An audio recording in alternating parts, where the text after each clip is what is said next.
Il y a un jugement, nous n'avons pas le jugement en tant tel, nous avons entendu. On va recevoir la copie du jugement probablement dans le courant de l'après-midi. On va l'analyser de fond en comble. Je pense qu'il y a des choses qui ont été dites et qu'on a été du côté du tribunal particulièrement créatif, surtout en ce qui concerne le problème de procédure.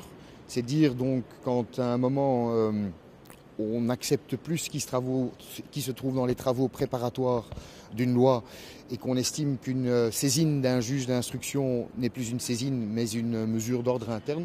Je pense que c'est une question qu'il faudra revoir.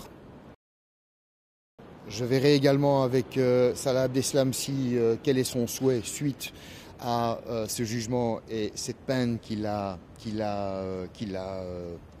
prise.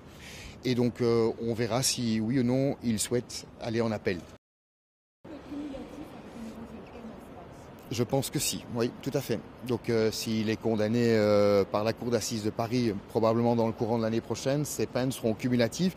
Et je pense qu'il faudra d'abord effectuer une peine en France parce que la France est prioritaire, à mon sens.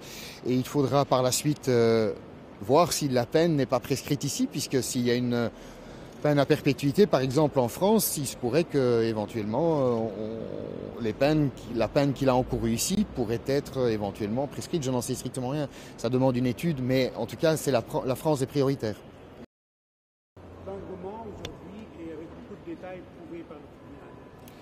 Ah mais je suis convaincu de rien dans ce jugement, mais ça je vais l'analyser à mon aise avec le client. Voilà, c'est un jugement, je le respecte, mais je pense qu'il y a, à mon sens, des choses à dire et il faudra voir, suite à la question de votre collègue, si Salah Abdeslam souhaite aller en appel. Et s'il souhaite aller en appel, nous verrons ce que nous ferons et je ne sais pas si ce sera avec moi, peut-être que ce sera avec un autre conseil.